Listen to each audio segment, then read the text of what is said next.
students, welcome you all in the next lecture of Mathematics 1. This is our revision lecture before third online assessment. I am going to take revision of chapter 1 and 2. Chapter number 3 just now we have finished. So, taking revision for chapter 1 and 2. So, let us start. Chapter number 1 is sets. Under this chapter we are going to study about the sets, its definition, then types of sets, Venn diagrams, equal set, subset, universal set, intersection and union of two sets, that is operations on sets, and number of elements in the set, formula based on that, and word problems based on that. Okay, so let us start. Here you know that the meaning of sets. Sets is a well-defined collections of objects.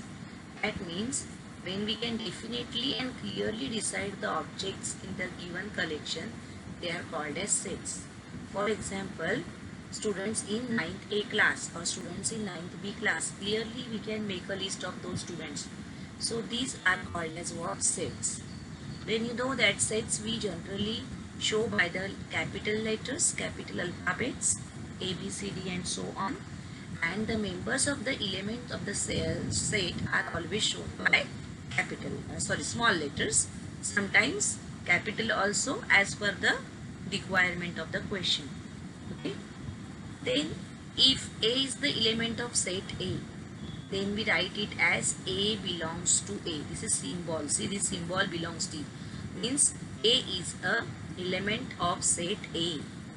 And if A does not belong, then we write A does not belong to set A. See this symbol. This stands for belongs to. This one stands for does not belong to, or not the member of the set, or you can say not the element of set. Okay. Then let us go further. Then we have seen two methods of writing sets. First is listing method or roster method. That means we are writing all the elements of set in the curly brackets separated by comma. When we write the set, you know that we use capital letter to denote it. Then we write equal to sign and then all the elements separated by comma. This is called as listing method because we are writing each and every element. Here the order of the elements is not important. You can write in any order. You can see here like the order is changed, but still they are the same sets. Okay. Then the second method is rule method or set builder method. Here instead of writing the list, we are writing the property of that particular set. Okay. So how we are writing a set? For example, here we have to write the set of prime numbers between 1 and 10. So here we are going to write in curly brackets x.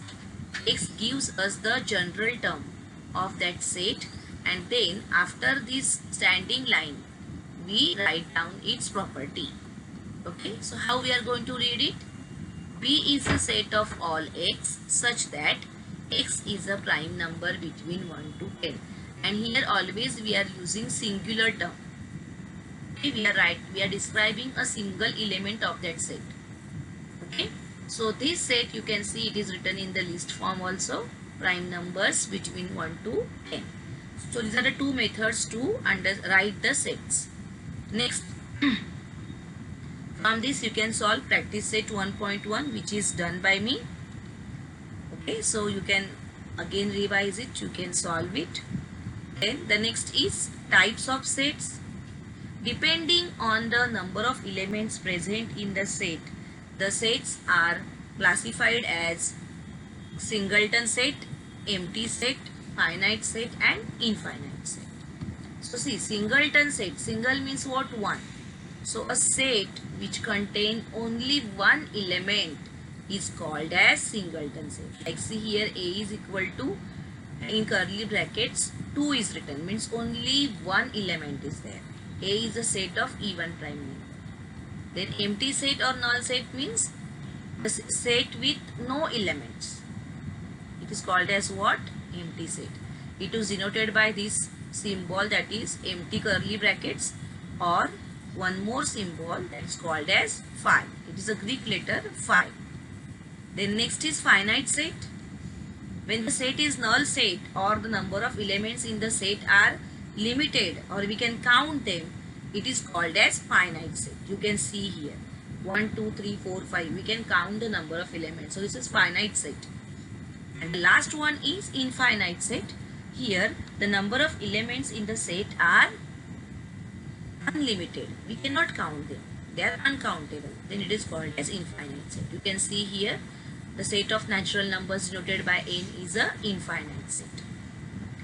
All the sets like natural numbers, whole numbers, integers, rational numbers, real numbers, they all are infinite sets. Then we have seen the concept of equal sets. Two sets are said to be equal if every element of set A is present in set B. Okay, that means you can observe here A and B. A is the letter in the word listen and B is the set of the letter in the word silent. If we write this set, even if the order of the elements is different, you will observe that they are exactly same. Okay, so here the elements are identical, therefore we can say that A is equal to B. Okay, this is the concept of equal set. Then we have seen on that practice set 1.2, these two examples 3 and 4 just above the practice set are cancelled. You please do the changes in your textbook. Already the reduced syllabus is discussed by me, but once again I am giving because some students might not be knowing or might not done it. So please do the changes just above practice set 1.2. The two examples are cancelled. Okay. Then the question number 4 from practice set 1.2. From that sub questions 3, 4, 5 and 6 are cancelled. So make the changes here. You must be having your textbook with you and pencil with you. So you can mark these changes, that reduced syllabus due to COVID-19, which is already discussed by me. Next, Venn diagram. When we write the set in the enclosed figure, write the elements of set in the enclosed figure, it is called as what? Venn diagram. You can see here set A 1, 2, 3, 4, 5. So in the oval shape, here you can draw any figure. You can draw triangle, you can draw rectangle, you can draw circle, or you can draw a freehand structure also. So when the elements of the set are enclosed here in the diagram, it is called as what? Venn diagram. Okay. But this diagram is only useful for the small number of elements, like 5 elements, 6 elements, 10 elements. But if more elements are there, it is not possible for us to show it in the diagram. Okay. Let us go further. Next concept is subset. So for this one example is taken here. You can see set A is having elements 1, 2, 3, 4, 5, 6, 7, 8. And set B is having elements 2, 4, 6, 8. Here these are even numbers. You will find that all these elements are present in A. That means every element of set B is present in set A. In that case, we say that B is a subset of A. Please note that B is a smaller set which is written first, then the symbol of subset, and the bigger set is written afterwards. So when we want to represent this by Venn diagram, we have to draw two closed figures, but in that they are, you can see that B is completely inside A. So inside the oval shape, one more circle is drawn to show set B. So here, while writing the elements of set B are written first, 2, 4, 6 and 8. And the remaining elements from the set A are written in the outside space here. That is 1, 3, 5, 7. Okay. So this way you are going to show the subset relationship using the Venn diagram. Let us go further. Then again make a change. This particular activity after that is cancelled, and these two examples also are cancelled. So do the changes. Let us go further. Now some properties of subset. See, every set is a subset of itself. A is a subset of A. Empty set is a subset of every set. That is, null set or phi is a subset of A. Third one, if A is equal to B, that means if two sets are equal, then A is subset of B and B is subset of A. That means equal sets are subsets of each other. And fourth one, if A is subset of B and B is subset of A, it is called, then A is equal to B. This is called as converse statement of the third property. Okay, here A is equal to B given first, and then it is told that they are subsets of each other, and here it is told that they are subsets of each other, therefore they are equal. Okay, so these are two converse statements we can see here. These properties you have to keep them in mind because they might be asked in MCQs, or you must know them while solving the sums also. Let us go further. Then do the cancellation here. This particular activity is cancelled, and this let's discuss also is cancelled based on the subsets. Then next, universal set. What is meaning of universal set? When we think of a very big set which accommodate many sets under consideration, it is called as what? Universal set. For example, I told you, when you want to prepare the teams for various sports for your house students are going to be universal set for you, as I have given the example.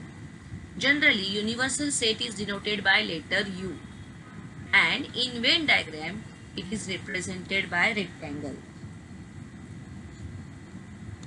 Next, complement of a set. Here it is related to universal set. If U is a universal set and we are having any set, say B, and B is subset of U, then all the elements which are not present in B but present in U, that set is called as complement of B. Okay, so the set of all elements in U which are not present in set B is called as complement of B. It is denoted by B dash, or you can write down like this, B superscript C. Okay, so this is B complement. So let us take one example. Suppose U is a set having elements 1 to 10 here, and A is a set having elements 2, 4, 6, 8, 10, means all the even numbers. So the sets which are present in, the elements which are present in U but not A, that will give us A complement. Like see, 1 we are going to take, 3 we are going to take, 5, 7 and 9. Means all the odd numbers. Here they are all even numbers. So the set of all odd numbers is going to give us A complement. And if we draw the Venn diagram, we are going to get it like this. Why? Because A and A complement both are the subsets of U. And as I have said, universal set we are going to show by rectangle. So rectangle shows us universal set. This is set A completely inside. All the even numbers are written, and outside here all odd numbers are written. That gives us A complement. That means A and A complement together forms U. Correct? Let us go further. You have to remember these properties. First one, no elements are common in A and A dash. Okay. Then second one, A is subset of U and A dash also is subset of U. Third one, complement of U is empty set. Complement of universal set is a empty set. That means U complement is equal to phi, and complement of empty set is a universal set. Again the converse statement you can see here. Next, practice set 1.3. Based on that we have solved it. Next, from that 6th and 7th question is cancelled, so you also cancel it. Take a note of it. Next, operations on set. In this we are going to see intersection of two sets and union of two sets. So first of all, let us see intersection. What is the meaning of intersection here? the common elements from sets A and B. See, A intersection B is a set of all x such that x belongs to A and x belongs to B. So all the common elements we are going to take, and that common element is going to give us the intersection of two sets. Here also properties, you can see the property A intersection B is same as B intersection E. Second property, if A is subset of B, then A intersection B is A. Correct? A is smaller set and B is bigger set. So the intersection is always the smaller set. If A intersection B is B, then B is subset of A. See here, B is smaller set and A is bigger set. So B is subset of A. If A intersection B is subset of A, and A intersection B is subset of B also. Because A intersection B means what? Common elements from A and B. So this is subset of both the sets. Then A intersection A complement is null set. We have seen previously that A and A complement do not have anything in common. Therefore their intersection is a null set here. Then sixth one, A intersection A is A itself and A intersection null set is null set. Okay, there is nothing common in the set and the null set. Next, disjoint set from this. Two sets which do not have anything in common, they are called as what? Disjoint sets. They are completely different from each other. You can see that not a single element is common. Therefore, we have drawn two different circles. Nothing is common here. Okay, such sets are called as disjoint sets. In this activity from page number 12 is cancelled. Please take a note of this. This is also cancelled. Cut it. Then union of two sets. Union means what? Take the two sets together. So a bigger set which consists of all the elements from two sets is called as what? The union of two sets. For example, you can see here A is a set having elements -1, -3, 5 and 0, and B is a set having elements 0, 3 and 5. So you will find that here element 0 is common, and you can see that common element is shown like this here. Okay, so here A union B is the set of all the elements which are either in A or in B. For intersection we have the word and here, and now for union we have the word or, either in A or in B. And here A union B is same as B union A. You can see how the Venn diagram is given. Then properties of union of two sets. A union B is same as B union A. Second, if A is subset of B, then A union B is B, a bigger set. Intersection is smaller set and union is bigger set. A is subset of A union B and B is subset of A union B. A union A complement is equal to universal set. Together it gives us universal set.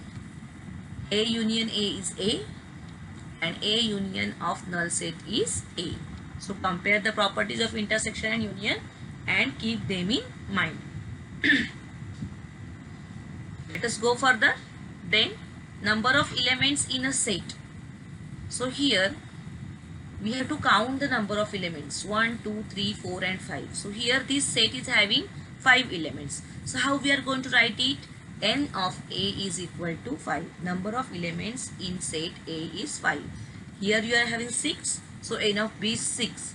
And from this we get the relationship between the number of elements in the union and intersection of the set, and the important formula which you have to keep in mind for solving the problems. N of A union B is equal to N of A plus N of B minus N of A intersection B, which you are going to use to solve the word problems as well as the problems which are given in practice set 1.4. Now see here, from the word problems only you are going to use this formula, the Venn diagram method which I taught you, because previously we were unaware of the reduced syllabus. So this method is also cancelled from your syllabus for this year. So take a note of this. You cannot use this Venn diagram method to solve word problems. Okay. you have to only use formula method. Then practice set 1.4, which is depending on this formula. Here also question number 3 and 4 is cancelled. Take a note of this. Afterwards we have done problem set all the MCQs, and here also question number 6 is cancelled. Take a note of this. Then further question number 7 from that third sub question is cancelled. Question number 9 and 10 is cancelled. 11 is not cancelled. Please take a note of this. And activity given below, that problem set is also cancelled. Okay. So here we have finished with the revision of chapter 1. Okay. Let us go towards chapter 2, that is real numbers.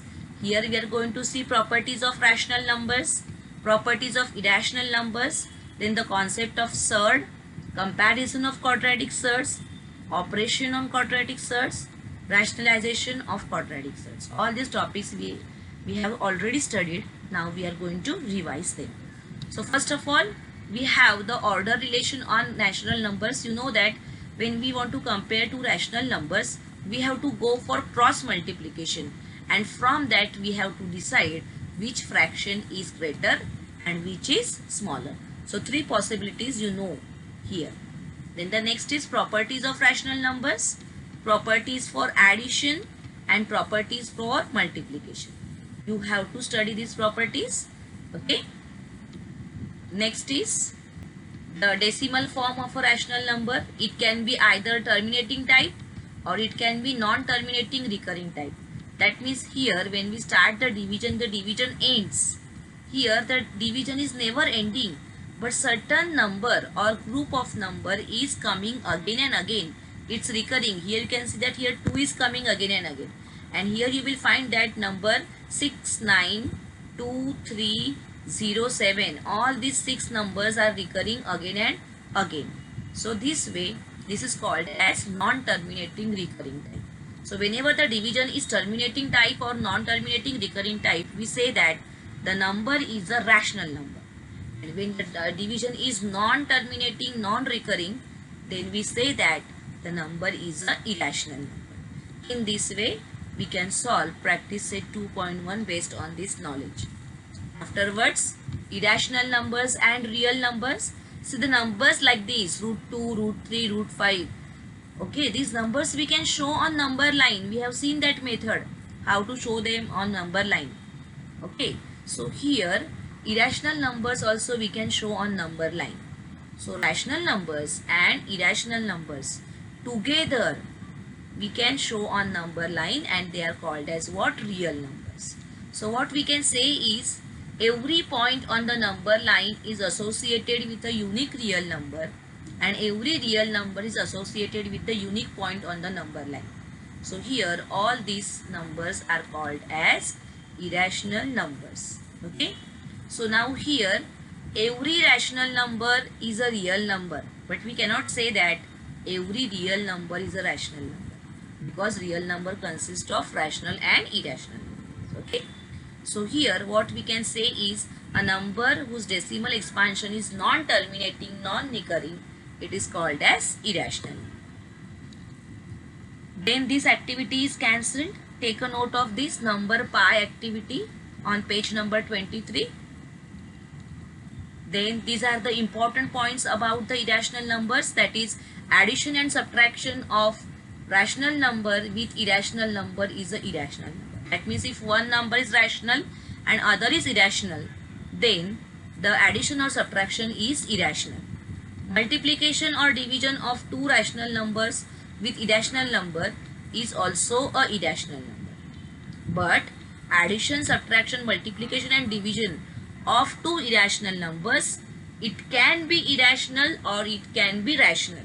So if one is rational, other is irrational, it is irrational only. But if both are irrational, it can be rational also. We cannot say that it's a irrational only. Okay. Next, here properties of order relation of real numbers, now it is shown. So here if A and B are two real numbers, then in that two numbers only one relation is possible. Either A is equal to B or A is less than B or A is greater than B. Then second one, if A is less than B and B is less than C, then A is less than C. Third one, if A is less than B, that means this is called as inequality, then we can add the same number to both the sides of inequalities. Okay. Next, if A is less than B and C is less than 0, that means, C is greater than 0 means C is positive. If we multiply the positive number to both the sides of the inequality, then the signs remains the same. And if we multiply by negative number, then the sign gets reversed. You can see here. Here you have less than sign and here you have greater than sign. So if you multiply the inequality by positive number, it doesn't make change in the sign. But if you multiply by negative number, the sign gets reversed. Okay, this you have to keep in mind. From this practice set 2.2 you can solve. Next concept is surd.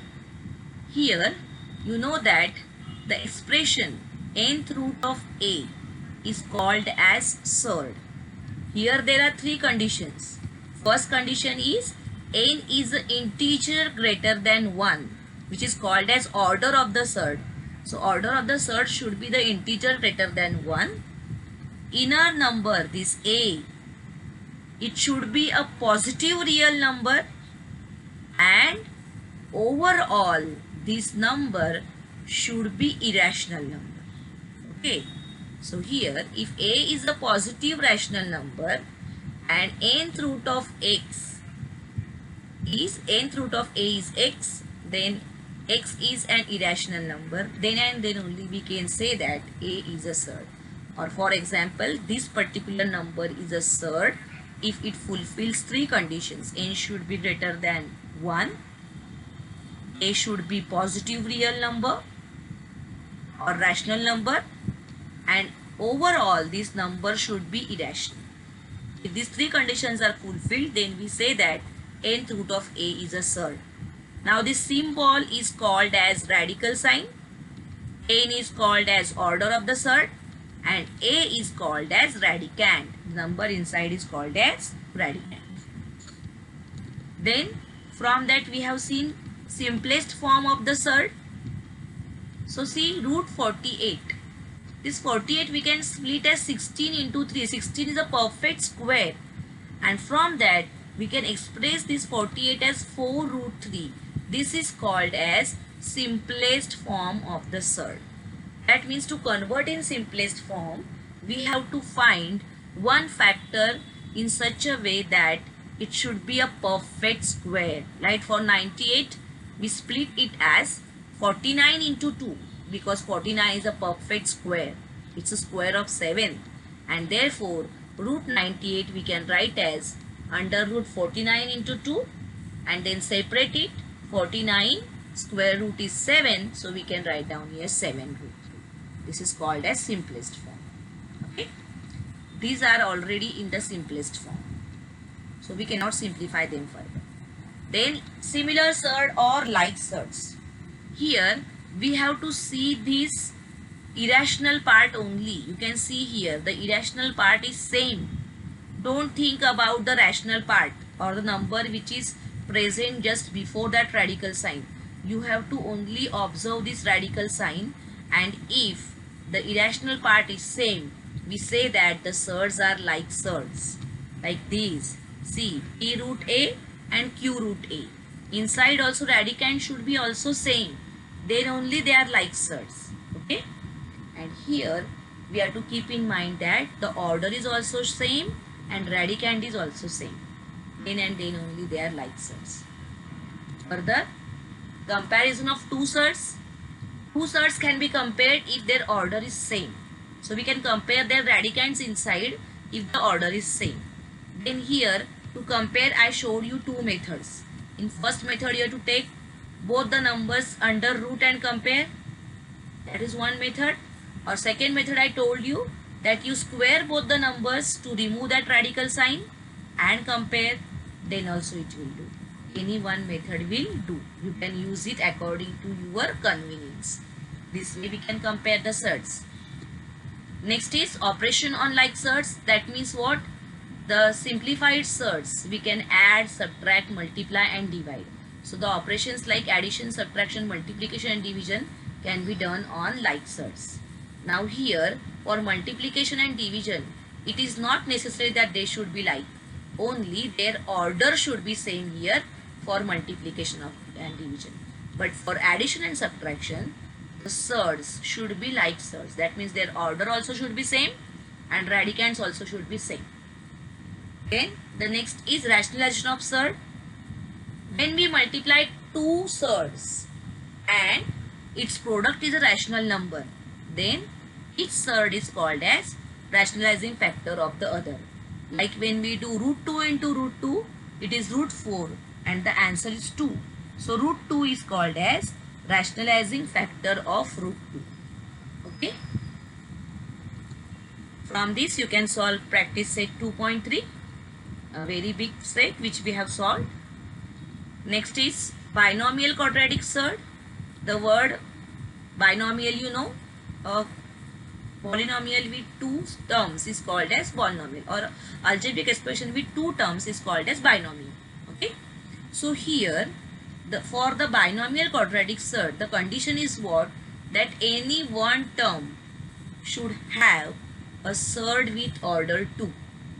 Any one. Both of them also will do or any one will do. Okay, so such examples, they are called as what? Binomial surds.